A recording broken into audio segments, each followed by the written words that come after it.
Hi everybody, this is Natasha from Divine Creations, and today we will be personalizing one of my white masks. Here it is. I'm going to show you everything that you need, which is your mask, of course. You need a lint roller. I'm going to use my Cricut Joy.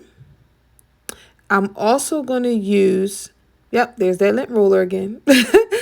I'm also going to use my mini, which is the Cricut Easy Press Mini. I have my copy paper, just regular copy paper, white, and butcher paper, and the Easy Press matte. I'm also going to use infusible ink. So here we are in design space, and I am going to use an already design. We're going to just pick something that's already designed here, which is Queen. And we're just going to resize it to 3.5 inches. It's going to go on the front of my mask, but at 3.5 inches, it can go pretty much anywhere you want. I'm going to make sure I mirror. Make sure you connect and choose the correct materials, which I will be using infusible ink. So you do want to mirror, and I'm going to use more pressure. So instead of default, I'm going to select more. And now we are ready to head over to the machine. So now that we have our image designed and ready to go, let's go ahead and pop in our material. And again, this is infusible ink, and you do have to mirror. So make sure you remember that or make yourself a note, because you don't want to waste this really beautiful material here. So once you insert your mat, you will be prompted on your device that you're using to press go. So that's what I did. So while that's going, I'm going to go ahead and use my lint roller and just get all the lint and whatever else that could have fallen onto my mask. Now these masks are brand new, but when using infusible ink, you are advised to get your lint roller out and get all that lint off of there so that you don't have any issues when it's time to press your design down. Now, the way this mask is made, it does have some pleats on the side. So I'm going to have to get a little creative on how I iron out or preheat my material, because I don't want any wrinkles underneath of our queen design. All right, so that was pretty quick. So it's done cutting. Let's go ahead and carefully remove it from our mat using the same technique you would use any other time by flipping the mat over and peel away from your products. That is how you should always remove things from the mat. And that keeps it from getting, rolled up, especially when you're using paper. But infusible ink is pretty stiff, so I'm sure you'll be fine. Always put your clear protective cover back on your mat. And as you see, I always write cover on the bottom of mine so I don't lose it. Which I don't know why I cut such a large piece of paper. I mean, excuse me, y'all. I don't know why I cut so much. So I'm just going to trim it down, as you see, because you don't want to waste. And I'm going to have this piece left over for another project. So I've noticed a lot of people crack the design before they start to weed it. So that's what I'm doing here. I'm just basically bending the paper, your infusible ink paper, and you can actually hear it cracking. So if you hear that, you know you're doing it right. You're not messing it up. So carefully go ahead and weed, and it's pretty stiff, so it should be easy. If you notice any white paper or the white backing left over, don't stress over it, because there's no ink on it. So there's nothing going to transfer over. So I'm just going to go ahead and peel out the inside part that we don't want on our design. Just carefully peel that out like you see me doing here. And just toss it to the side, because we're going to clean up once we're done.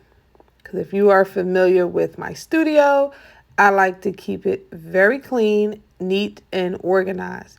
But when I'm crafting, you just craft. You don't worry about being super neat and any of those things. You just do what you got to do. And then you just make sure at the end of your project, you go back and clean up and put everything back the way it's supposed to be. Put it back where it's supposed to be. So we got one more piece left, and I am just carefully picking out the insides because I just don't want to have to cut this again.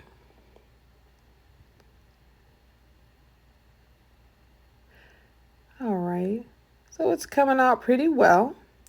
And remember my cut settings, I had chose infusible ink, and I did choose more instead of default. So I did choose more pressure just to make sure it cut all the way through.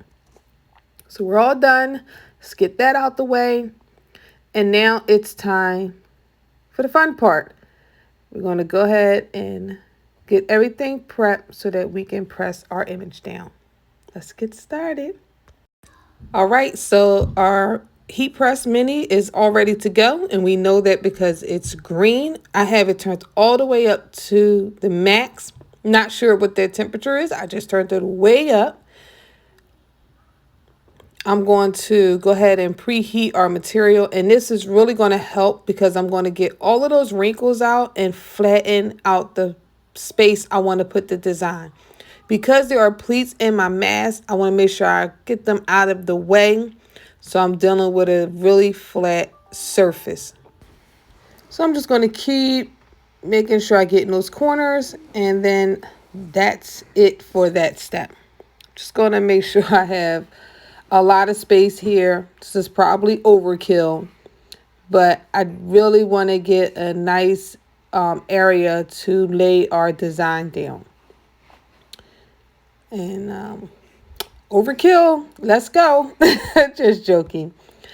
All right, now we're going to speed it up. I'm just going to trim a lot of that extra transfer paper off. It's not necessary. And because we're dealing with a small area, there's no need to have all that extra bulk inside of our mask. And we're going to go ahead and press it. Because when you're using infusible ink, you do not want to move your heat press. You needed to go down firm and do not move it, or it could shift and give you a shadow. So that's why I am just pressing. I'm not moving. And when I do have to move, I lift the heat, my mini up, and I place it right back down. And I'm just checking it out.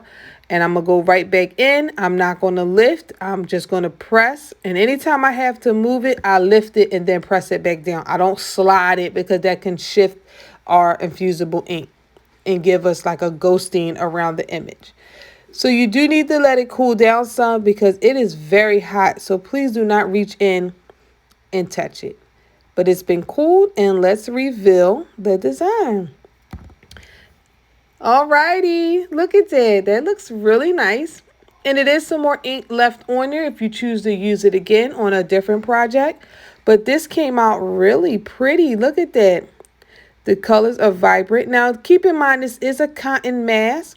So if you use 100% polyester, it would be even more vibrant. But this is really good for 100% cotton mask. I love it. I think it came out perfect. I may add some more designs to it later on, but for right now, this will work. And again, I use infusible ink. I use the design that I found in Cricut Design Space. It is free if you pay for Cricut Access, and it's nice. So here I am just trying it on, showing you how it looks with the mask on. Well, that's all, y'all. Thanks for joining me. Please subscribe. See you next time.